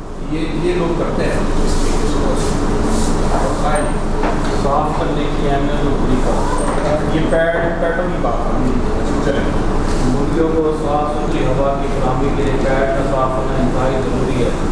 अगर पैड अच्छी तरह से साफ ना हो तो चूज़ों की हवा की फराहमी में 30% तक कमी हो सकती है, जिससे ना सिर्फ चूज़ों की पैदावारी सलाहियत पर असर पड़ता है बल्कि सांस से मुतल्लिक़ बीमारियाँ भी जन्म लेती हैं। बहुत ज़बरदस्त लाइन ये लिखी कि हवा की फराहमी में 30% तक कमी वाक़ हो सकती है, 30%, ये थोड़ी नहीं है। अगर इस कमरे के अंदर 30% ऑक्सीजन को कम कर दिया जाए तो मेरा और आपका सांस लेना दुर्भर हो जाएगा। ऑक्सीजन के लेवल को 30% कम किया जाए, इट्स वेरी हाई लेवल, और अगर पैड चौक है तो 30% कमी, और हमें उसको साफ सुथरी हवा देनी है, ठीक है, प्रॉपर ऑक्सीजन देनी है, ताकि जितने उसके मेटाबॉलिज्म के प्रोसेस हैं वो ठीक से हो सकें। और ये क्वेश्चन मैं हर एक से पूछता हूँ कि एनवायरनमेंट कंट्रोल शेड की फिलॉसफी क्या है, इसको क्यों बनाया गया? लोग कहते हैं कि बायोसिक्योरिटी के लिए बनाया गया, गलत जवाब। लोग कहते हैं इसमें टेम्परेचर कंट्रोल करते हैं, गलत जवाब। लोग कहते हैं वेंटिलेशन कंट्रोल है, गलत जवाब। लोग कहते हैं इसमें ज़्यादा चीज़ें आ जाते हैं, गलत जवाब। लोग कहते हैं बीमारियाँ कम आती हैं, गलत जवाब। ठीक है, इसकी फिलॉसफी हजरत ये है कि जो बर्ड्स हैं, ब्रॉयलर बर्ड्स हैं या चिकन है, इसके पास स्वेटिंग ग्लैंड्स नहीं है, इसके पास पसीने वाले वजूद नहीं है, इसको पसीना नहीं आता, इसको पसीना नहीं आता, और इसको अपनी जो हीट है उसको डिसिपेट करने के लिए बॉडी की जो हीट है, हमें जब गर्मी लगती है तो पसीना आता है, पसीना आना बेसिकली इस बात की अलामत है कि हम अपनी जो बॉडी की एक्सेस हीट है उसको, हमारी बॉडी को कूल डाउन करें। तो बर्ड्स के पास ऐसा कोई वे नहीं है सिवाय पेंटिंग, ठीक है, या दूसरा मेथड कंडक्शन, कि वो एक्स्ट्रा एनर्जी लगाएं, अपनी जो भी उनकी बॉडी की हीट प्रोड्यूस हो रही है वो उसको जनाब निकालने के लिए भी एक्स्ट्रा एनर्जी लगाएं। अब आप उसको फीड दे रहे हैं ग्रोथ के लिए, लेकिन वो अपनी एनर्जी लगा रहा है अपने जिस्म के टेम्परेचर को मेंटेन करने के लिए, तो ग्रोथ तो नहीं आएगी। तो एनवायरमेंट कंट्रोल शेड को इसलिए बनाया गया कि बर्ड को ऐसा एनवायरमेंट दिया जाए जिसमें उसकी बॉडी की हीट जो है वो इजीली उससे दूर चली जाए और उसको इजीली वो अपनी बॉडी टेम्परेचर को मेंटेन कर सके, और उसका सारा जो फोकस है वो ग्रोथ पे हो, उसको ये टेंशन ना हो कि मुझे अपनी बॉडी का टेम्परेचर मेंटेन करना है, ठीक है। ये उसकी फिलॉसफी है कंट्रोल शेड की, ठीक है। मैं बहुत सारे दोस्तों को, टेक्निकल दोस्तों से भी जब मैं क्वेश्चन करता हूँ, उनको नहीं पता होता है, ठीक है। सर ग्रोथ के बारे में सब सोचें जी, ग्रोथ देखें, मैंने आप में से और भी शायद किसी ने देखा, मैंने ओपन शेड्स का दौर भी देखा होगा, ठीक है। ओपन शेड्स के अंदर भी भाई जहाँ पे ठीक मैनेजमेंट होती है ना, वो ग्रोथ शोट ठीक आ जाती है, ठीक है। अब लेकिन उसकी फीड डिफरेंट होती है, आपको पता है ओपन शेड की फीड और कंट्रोल शेड की फीड में फर्क है, एनर्जी भी और प्रोटीन भी। वजह हम ओपन शेड में उसको वो एनवायरनमेंट नहीं दे रहे, ठीक है, जिससे वो अपनी बॉडी की हीट को कर सके, लेकिन कंट्रोल शेड में हमने वो एनवायरनमेंट दिया। अब हम हाई एनर्जी डाइट उसको देंगे जिससे उसकी ग्रोथ और तेज होगी, ठीक है, और वो इजीली जो है सारा तवज्जो उसकी एफसीआर पे, ग्रोथ पे और उसके ऊपर जाएगी, ठीक है। तो ओपन शेड्स के अंदर भी बीमारियां जितनी आती थी, मुझे बताएं कि कंट्रोल शेड में भी 100% मोर्टेलिटी हो ही जाती है, ठीक है। बायोसिक्योरिटी का जितना बुरा हाल कंट्रोल शेडों में मैंने देखा है कहीं भी नहीं है, कहीं नहीं। ओपन शेडों में मैं बाइक पे काम करता था जी, डॉक्टर साहब शिबली फील्ड के अंदर सिला वाली, ठीक है जी। तो ओपन शेडों के बाद फिर भी आपको चूना नजर आता था, उन्होंने चूना यहाँ रखा हुआ है, आप गए हैं उस पर अभी भी है, लेकिन भाई आप किसी कंट्रोल शेड पे चलने, वो आप उनके फुटेज देखें ना, मक्खियाँ मरी हुई हैं, बुरादा पड़ा है, क्या यार, वो समझते हैं कि बस हमने ये बर्ड चूके अंदर है, इनको कुछ नहीं होना, ये गलत बात, ये इसका कंसेप्ट ही नहीं है। बीमारियों से बचाने के लिए आपको बायोसिक्योरिटी को अडॉप्ट करना हो, कंट्रोल शेड बीमारियों से बचाव के लिए नहीं बना, वो उसकी परफॉर्मेंस को बेहतर करने के लिए। लोगों को पता नहीं कि how to control the environment, yes, वो ये भी नहीं पता। अब सुपरवाइजर जो है, ठीक है, वो आप उनसे पूछें कैसे एनवायरनमेंट कंट्रोल, मैं 5 मिनट टाइम 3 मिनट टाइमर तक पखा लाया और 30 सेकंड, वो किस तरह के उनके मेथड, ठीक है। और शेडों के अंदर अमोनिया की कंसेंट, कोई बंदा मुझे बताए फार्मर ऐसा है जिसके पास अमोनिया मीटर है। डॉक्टर साहब आप शेड में घुसे और आप बर्ड के लेवल पे बैठे और अमोनिया आपकी आंखों में ना जाए, ये question he out of question है, आपके जनाब गले में ना लगे जाए। मैंने आज तक कोई शेड नहीं देखा ऐसा बर्ड के लेवल पे जा, और घुसते ही इतनी तेज स्मेल आ रहा है, ठीक है। वेंटिलेशन का पर्पस तो ये है कि यार इतनी नॉक्शियस गैसेज है वो सारी निकल जाए। और सर जब आपका ऑटोमेटिकली 30% एयर वेलोसिटी कम हो गई तो अमोनिया की प्रोडक्शन और ज़्यादा हो जाएगी और वो नई अमोनिया बाहर नहीं निकलेगी। फिर क्या होगा, इरिटेशन शुरू होगी ट्रेकिया के अंदर, ठीक है, सीलिया जो है वो डिस्टर्बेंस, म्यूकोसिलरी मूवमेंट बढ़ेगी, ठीक है। उससे क्या होगा जनाब, जो पैथोजन है उनको मौका मिलेगा। सांस की बीमारियां, आप देखें सांस की बीमारियों के लिए इस्तेमाल होने वाली एंटीबायोटिक्स बहुत बड़ी मार्केट है, just because of these people, ठीक है। जो अब कोई बंदा अमोनिया मीटर है किसी के पास, वो अंदर दाखिल और चेक करें कितनी अमोनिया है, तो असूल ये होना चाहिए कि अमोनिया मीटर, आप डॉक्टर साहब में भी कॉर्पोरेट में काम किया, शायद आपको उन्होंने अमोनिया मीटर दिया हो, लेकिन अमोनिया मीटर और laser thermometer is necessary for every supervisor. अब आपको कैसे पता, एक तो वो देसी सा थर्मामीटर लगा होता है, टेम्परेचर, अच्छा वो जिधर डॉक्टर साहब खड़े हैं उनका टेम्परेचर हो रहा है, इधर हो रहा है, यू डोंट नो कि वॉल्स का टेम्परेचर क्या है, बर्ड के लेवल पे क्या टेम्परेचर है, और जनाब जी को सुपरवाइजर जो है ना जी। और सर 2019-20 के अंदर ना एक दफ़ा हम उधर रशीद साहब के पास बैठे थे साबर के ऊपर, तो उन्होंने रिसेंटली ना अमोनिया मीटर और आपके ये लेज़र गाइडेड थर्मामीटर मंगाए थे, तो वो उन्होंने तकरीबन कोई 30 के करीब राउंड अबाउट ना दोनों सेट मंगाए। तो वो उधर हमारे से अलावा भी कई लोग आए हुए थे, वो उसको इस तरह इंट्रोड्यूस करवा रहे थे कि मतलब है कि एक उनकी अचीवमेंट है कि उन्होंने ये चीज़ें परचेज़ कर ली हैं, और वो भी 2018-19 के अंदर।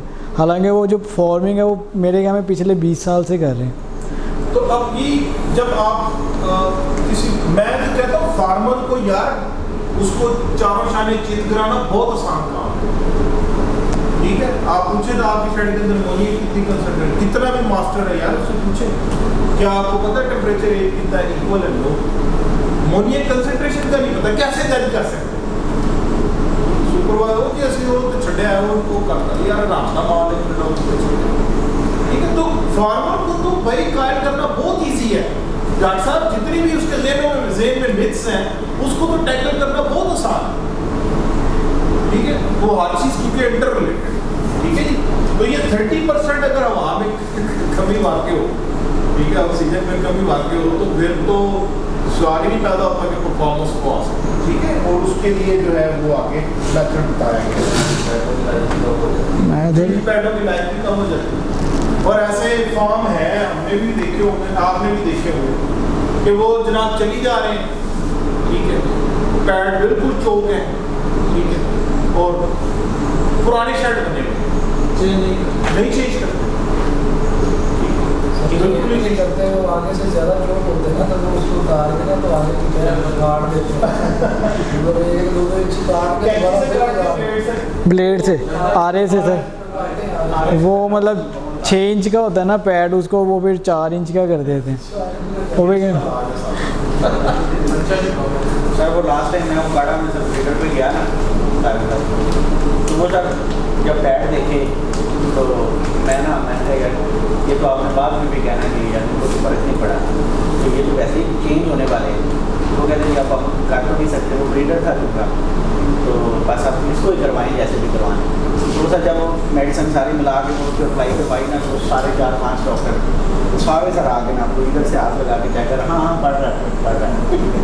ये कोई तरीका नहीं है, उसका तरीका ये है कि आपको वेलोसिटी मीटर होना चाहिए आपके पास, बिफोर एंड आफ्टर आपको चेक करना चाहिए कि एयर वेलोसिटी क्या थी पहले, जब ये चौक थे सफाई करने से पहले एयर की वेलोसिटी क्या थी, और जब उसको आपने किया फिर एयर वेलोसिटी, फिर से पता चलेगा कि ये साफ हुए कि नहीं, ठीक है। अदरवाइज वो झटका मेथड ये है कि वो जैसे एक लतीफ़ा में शुरू है ना कि वो जापान की एक फैक्ट्री जो थी वहाँ पे कुछ चीज़ें मैन्युफैक्चर होती थी, तो उसके अंदर कुछ इम्प्योरिटीज आ जाती, तो उन्होंने बड़ी रिसर्च की और उन्होंने कहा यार इसका क्या हल होगा।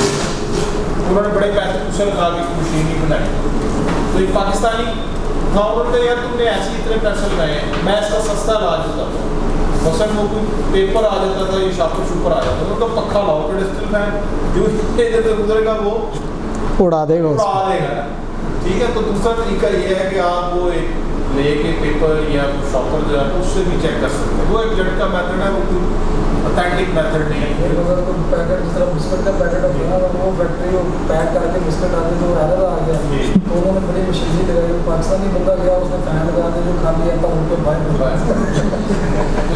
वो ये देसी मेथड है, लेकिन वेलोसिटी मीटर जो है ना वो लाजमी होना चाहिए जी, साइंटिफिक स्टोर से मिल जाता है, वेलोसिटी मीटर भी मिलता है, अमोनिया मीटर भी मिलता है, TDS मीटर भी मिलता है, ठीक है, ये लेजर गाइडेड थर्मोमीटर भी मिलते हैं, थोड़े से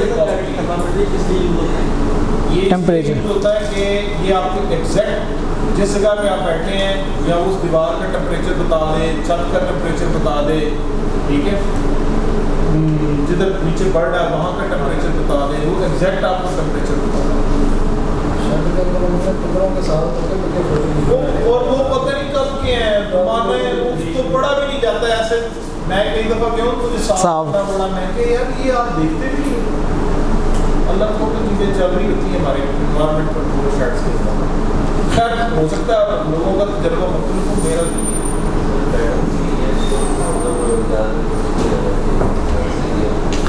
स्केलिंग आ जाती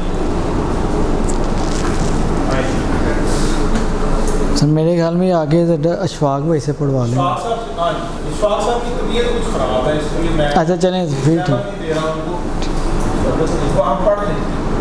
सर एक सवाल, इस पैटर्न बात करते हैं जो लोग कोचिंग करते हैं तो पैटर्न पर भी जहाँ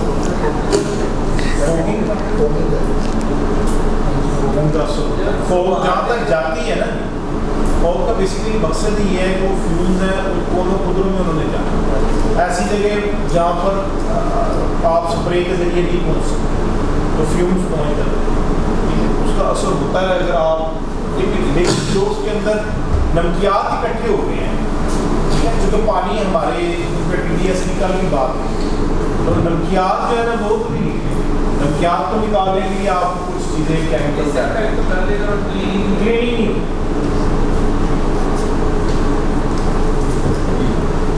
बैग की सफाई के लिए शोर क्लीन हाइड्रोक्सन हाइड्रोक्लिनेस 0.2 लीटर बैग वाली टैंकी को एक दहाई पानी जला दें। इसके बाद प्रेशर के साथ पानी डालकर पैड को साफ कर दें। ये पिक्चर भी हमने पहले और बाद की खुद से ली हुई है, सफाई से पहले और बाद। ये फॉगिंग का हमने पढ़ लिया। अच्छा, ये इससे आगे आएंगी कि सफ़ा नंबर 13 में बैठे कुछ कंट्रोल शेड की सफाई और डिसइंफेक्शन से मुतालिक अहम सवालात और उनके जवाब। चले सुफियान साहब, आप ये पढ़ें, ये सवाल नंबर 2 खुले हाइड्रोजन की बजाय हाइड्रोक्सिल को क्यों इस्तेमाल करें? खुले हाइड्रोजन मतलब गुजरने के साथ साथ काम करने की सलाहियत को देता है। ये पानी की लाइनों में कुछ लंबाई तक साफ करता है, जबकि इसके आगे तक साफ करने के लिए मुमकिन नहीं। सफाई के दौरान ये पानी की लाइनों में बुनियादी हिफाजती तय को भी नुकसान पहुँचाता है, जिसकी वजह से बायोफिल्म करने का अमल तेज हो जाता है। इसके अलावा पानी की निप्पल को ख़राब करता है, जबकि हाइड्रोजन अपने काम करने की सलाहियत बरकरार रखता है। पानी की लाइनों को मुकम्मल तौर पर साफ करता है, लाइनों में मौजूद हिफाजती तय को कोई नुकसान नहीं पहुँचाती और इसके इस्तेमाल से बिजली भी खराब नहीं होती।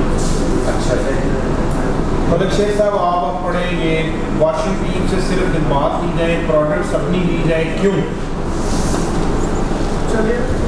ये दूसरा नंबर 14 दूसरा सवाल, सफ़ा नंबर 14। वाशिंग टीम से पढ़े होगा जनाब, ऊंचे पढ़े।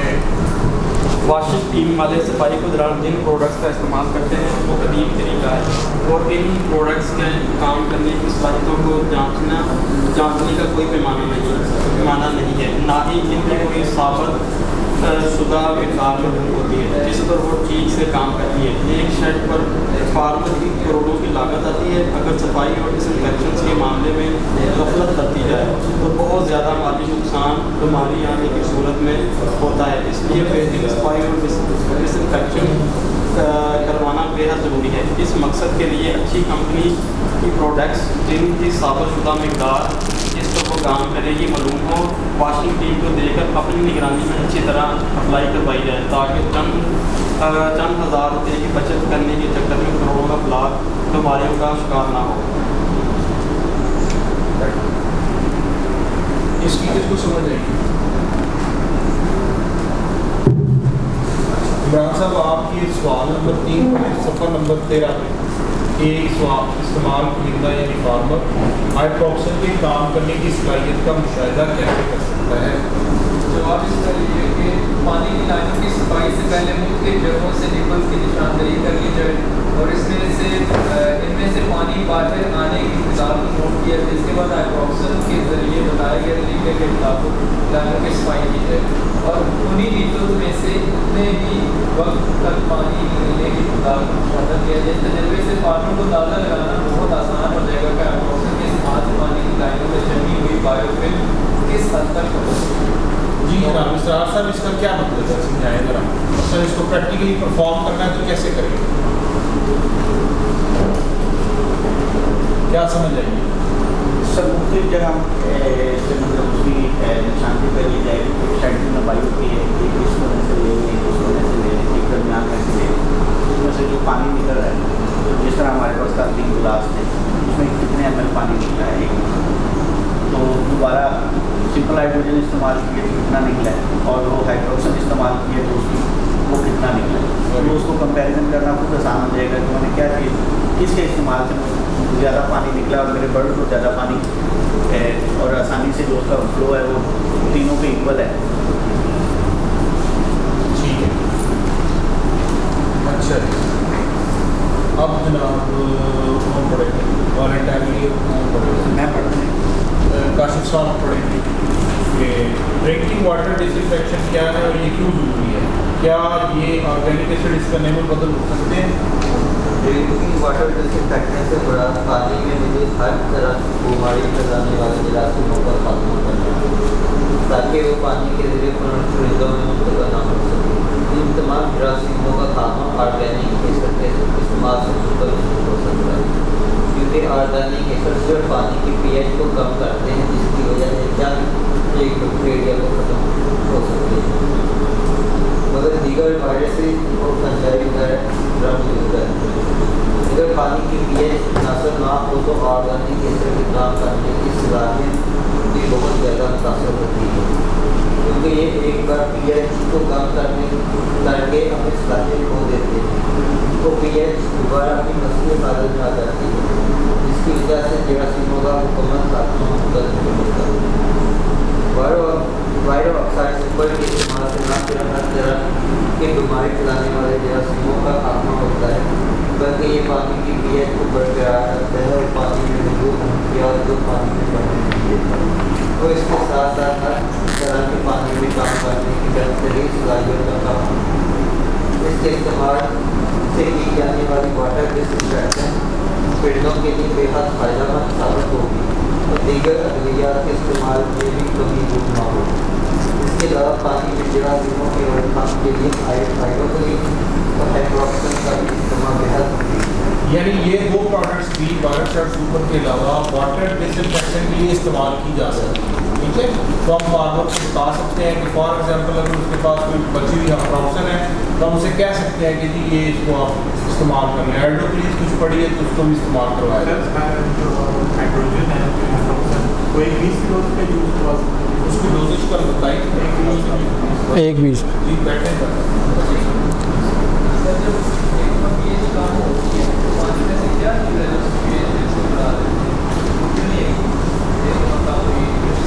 देखिए बहुत सारे फैक्टर्स हैं, एक चीज़ नहीं है। एक तो पावर ऑफ हाइड्रोजन है, लेकिन पावर ऑफ हाइड्रोजन का मतलब ये है कि वो pH लेवल जिसके ऊपर कोई भी एसिड 50% तहमील हो जाता है। फार्मिक एसिड 3.5 pH के ऊपर तहमील होता है। ठीक है, फार्मिक एसिड ठीक है। अब होता ये है कि जब वो 50% डिसोसिएट हो गया, उसने हाइड्रोजन आयन दे दिए, वो ख़त्म हो गया।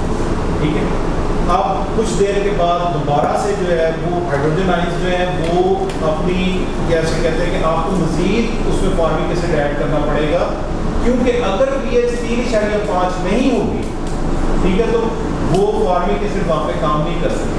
There are so many factors. एक फैक्टर ये भी हो सकता है कि आपकी जो लाइंस हैं या जो आपका टैंकी से पानी आ रहा है वो कंटिन्यूसली उसमें एडअप होता रहता है।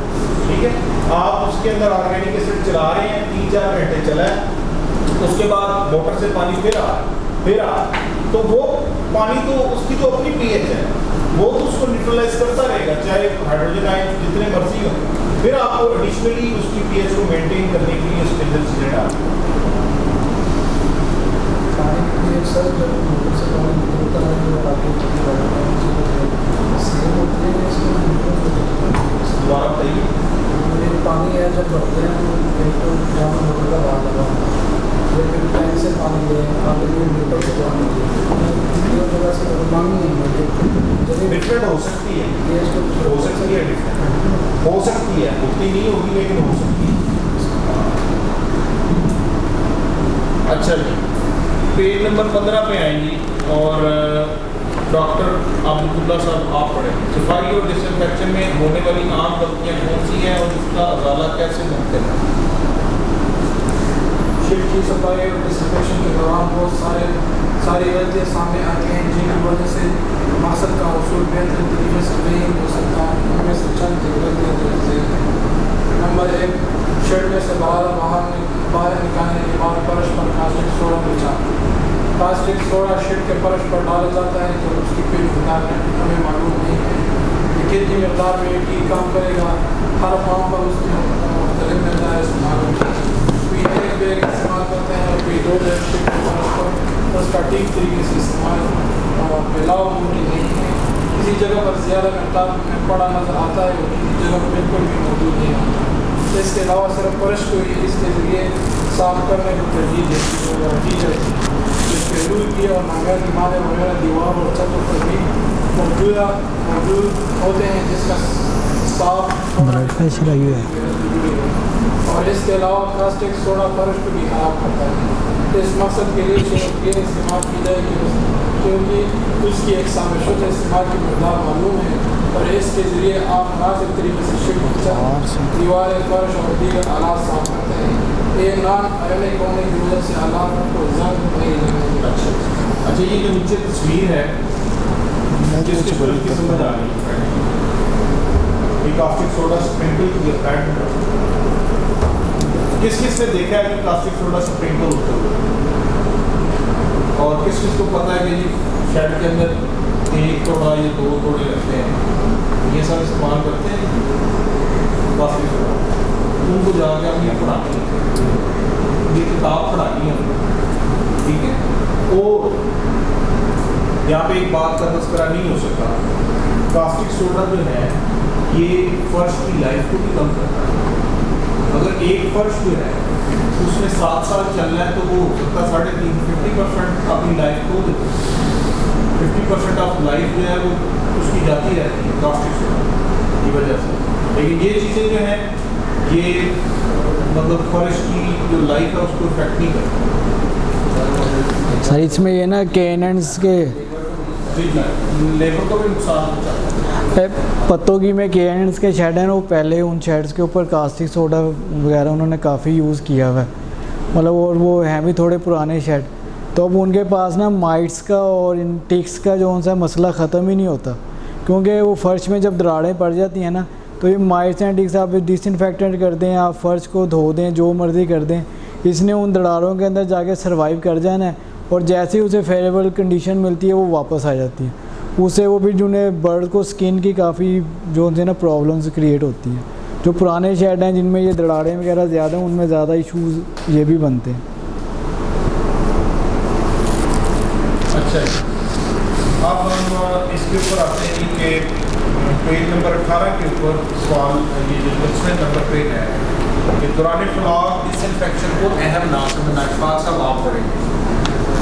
हमारे यहाँ ये समझा जाता है कि फ्लाग डालने से पहले सफाई और डिसइंफेक्शन करने से पूरे फ्लाग में दोबारा डिसइंफेक्शन की ज़रूरत नहीं होती। क्योंकि ऐसे ही समझा जाता है, एक दफ़ा करती है बस, आप जब फ्लॉग निकलेगा फिर करेंगे, जबकि ऐसा बिल्कुल भी नहीं है। बीमारी फैलाने वाले जरासीम नज़र न आने की वजह से किसी न किसी तरह शेड में मुंतकिल हो जाते हैं और साजगार माहौल मिलते ही अपनी नशोनुमा शुरू कर देते हैं, जिससे बीमारियां फैलाने का अमल शुरू हो जाता है। इसलिए ज़रूरी है कि फ्लाग के दौरान भी वक्तन फ़वक्तन शेड के बाहर और अंदर परिंदों के ऊपर डिसइंफेक्शन की जाए ताकि मुर्गियों को जरासीम से बचाया जा सके, जबकि पानी में डिसइंफेक्शन का मुस्तकिल इस्तेमाल परिंदों को जरासीमों से महफूज रखने के लिए बहुत फ़ायदेमंद है। इस मकसद के लिए वायरोसेट सुपर और हाइड्रोक्लीन्स का इस्तेमाल बहुत फ़ायदेमंद साबित होता है। अच्छा, हमने इस चूँकि वक्त की हमारे पास कमी है, हमने इस कोशिश की कि हम इसको जितना कवर कर सकें। तो कौन कौन दोस्त हैं जिनको इसका कुछ पढ़ने से कुछ थोड़ी समझ आई है? अच्छा, अब ये जाके हम फार्मर्स को पढ़ा सकते हैं, डॉक्टर को बता सकते हैं। अच्छा, इसके अलावा इस किताबचे के अंदर जो किया गया है वो हर प्रोडक्ट का जो पैक है और उसके कुछ फीचर्स और नीचे उर्दू में उसकी खासियत और उसके इस्तेमाल का तरीका भी बताया गया, ठीक है। श्योर क्लीन, ब्लैक एक्सट्रीम, हाइड्रोक्सन, न्यूजन वाइटसेट सुपर, इधर है सर, यस, हाइड्रोक्लीन्स, ये देखें, विरकॉट 300। अच्छा, और आप देखें कि हर डिसइंफेक्टेंट जो है इस किताबचे के अंदर आप देखें उसके लाइक वाइरकोट 300 जो है इसमें बताया गया जी कि शेड के डिसइंफेक्शन के लिए क्या डोज रेट है, शेड के आलात के डिसइंफेक्शन के लिए क्या डोज रेट है, फॉगिंग के लिए वायरकोट 300 को फॉगिंग के लिए भी इस्तेमाल किया जा सकता है, उसके लिए क्या डोज है, ठीक है। फिर उसको फुट टिप और व्हील टिप पे इस्तेमाल किया जा सकता है, उसके लिए क्या डोज रेट है। यानी ये सिंपल उर्दू के अंदर है यार, फार्मर डॉक्टर को समझाना करना बहुत ईजी है। क्यों जी इशफाक साहब क्या कहते हैं? अच्छा, फिर इसके अंदर एक और जो इसकी खासियत है वो है ये हमारा FHP कार्ड, शेड की सफाई। और ये कार्ड जिन जिन लोगों को याद है आपको, हम बहुत ज़्यादा इस्तेमाल किया करते थे, ये कार्ड इसके अंदर ही है। ठीक है, उसमें सारे साथ के साथ मेथड्स जो है वो लिखे हुए हैं कि किस तरीके से शेड को तैयार करना चाहिए। अब अगर इस किताबचे को हमें किसी फार्मर को पढ़ाना है ना जी, मैं अगर पढ़ाने बैठूं मुझे कम से कम 2 से 2.5 घंटे चाहिए। ठीक है, आप दोस्तों को कम से कम आधा पौना घंटा उसको ज़रूर एक्सप्लेन करना चाहिए कि सर ये देखें, ये कास्टिक करिए, लेकिन ये आपको पता होगा ये किस सफ़े पे लिखा हुआ, क्या लिखा हुआ, फिर आप उसको निकालें। अगर दूसरा तरीका ये कि आप इसको पढ़ें और इसको हाईलाइट कर लें, अहम जो पॉइंट्स है ना, हाईलाइटर एक अच्छा लें, हाईलाइट कर लें।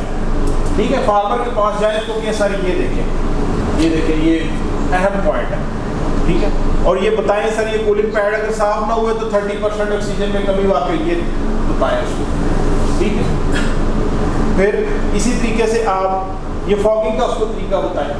ठीक है, फिर ये जो वॉशिंग टीम वाला है कि सर ये आमतौर पर वॉशिंग टीम में आती है और इस तरीके से, ये उसका जवाब।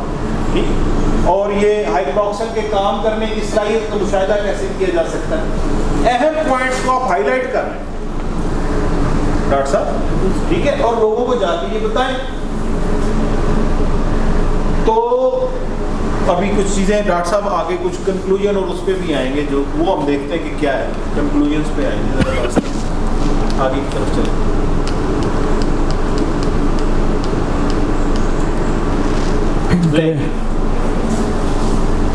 कंक्लूजन हमारी सारी डिस्कशन का ये है कि और से सुनने हैं, ये बड़े काम की चीज़ें हैं, ये करनी है अब जाके जो सा हमारा ये प्रोग्राम बायोसिक्योरिटी जो प्रोग्राम है ना, ये बहुत इफ़ेक्टिव है और बहुत ज़रूरी है हमारी जो पोल्ट्री प्रोडक्शन के लिए।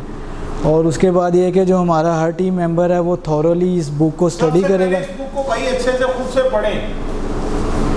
ठीक है, खूब अच्छे तरीके से पढ़ें। कितने पेज होंगे जी इसके? 28 सर। 28 पेज। ठीक है, रोज़ाना 2 सफ़े भी पढ़िए। तो खैर ये आसान उर्दू में है, ये हमें पढ़ लें, एक भी अच्छा। उसके बाद ये है कि हर जो जिन टीम मेंबर्स के पास तो बुकलेट हैं वो बहुत अच्छी बात है, जिनके पास नहीं है वो डॉक्टर वहाब साहब से कांटेक्ट करके अपनी बुकलेट्स को जल्दी से जल्दी मंगवा लें। और इसको एजुकेट करने के लिए आपने डॉक्टर्स को भी इसे प्रोवाइड करना है, फार्मर्स को भी और उनके सुपरवाइज़र्स को भी, क्योंकि ये उर्दू में लिखी गई है तो इसलिए सुपरवाइज़र के लिए पढ़ना और समझना भी आसान है। आप उसे कहें भी हमने जो आपने अपनी बायोसिक्योरिटी के लिए प्लानिंग करनी है ना, हम आपको प्लान बना के दे रहे हैं, आप इसको पढ़ें और आप उसको बस एग्जीक्यूट करें। और इसके अलावा ये जो हमारा एक करने वाला काम ये है कि आपने जो 10 डॉक्टर्स को और 20 जो से फार्मर्स को ये बुकलेट्स जो सी है वो तकसीम नहीं करनी, उन्हें मतलब इसको प्रेजेंट करना। प्रेजेंट करने का मतलब ये होता है कि उन्हें आपने समझाना है कि इस बुकलेट के अंदर क्या चीज़ लिखी है और क्या चीज़ है और इसके बेनिफिट्स क्या हैं। इस मतलब उसको डिटेल में समझाना है कि इस बुकलेट को पढ़ने से उसे फ़ायदा क्या होगा, और वो आपने सबमिट कराना है 25 अगस्त तक ना हेड ऑफिस के अंदर। मुल्तान के 10 डॉक्टर्स और 20 फार्मर्स को ये बुकलेट पढ़ानी है, देनी नहीं है। तो बयान पिंडी में 10 डॉक्टरों को ये बुकलेट इशफाक साहब हम इंश्योर करेंगे इंशाल्लाह। ठीक है, ये देनी है अब्दुल्ला साहब। बरदान में इंशावर में जितने डॉक्टर्स जो 10 ऐसे टॉप के डॉक्टर्स हैं प्रेस्क्राइबर, तो उनको ये आपने समझानी है सर। ठीक है सर, इसमें मतलब अगर आप ये बुकलेट किसी को समझा देंगे ना एक दफ़ा, उसे आप चाहे अपनी प्रोडक्ट्स नहीं भी ना बताएंगे तो उसके जो क्वेश्चंस हैं ना उससे आपको आइडिया हो जाएगा उसने ये बाद में स्टडी की है कि नहीं की। उसके क्वेश्चन करने का अंदाज़ ही चेंज हो जाएगा। वो फिर आपसे पूछेगा यार अच्छा कास्टिक सोडे की जगह हाँ आप लोग हमें क्या चीज़ ऑफ़र कर सकते हैं। ये जैसे डॉक्टर साहब ने उसको बताया था, ये बुकलेट आप समझाएं, वो बहुत सारी बातें आपको खुद बता दें। हाँ, वो हम ये फॉर्मलिन की जगह मतलब हम आप क्या रिकमेंड करें, हम आपकी कौन सी चीज़ ऐसी है कि हम उसकी जगह यूज़ करें। मतलब उसके जो क्वेश्चन करने का आपसे स्टाइल है ना वो चेंज होता जाएगा आहिस्ता आहिस्ता। ठीक है जी, thank you very much doctor साहब।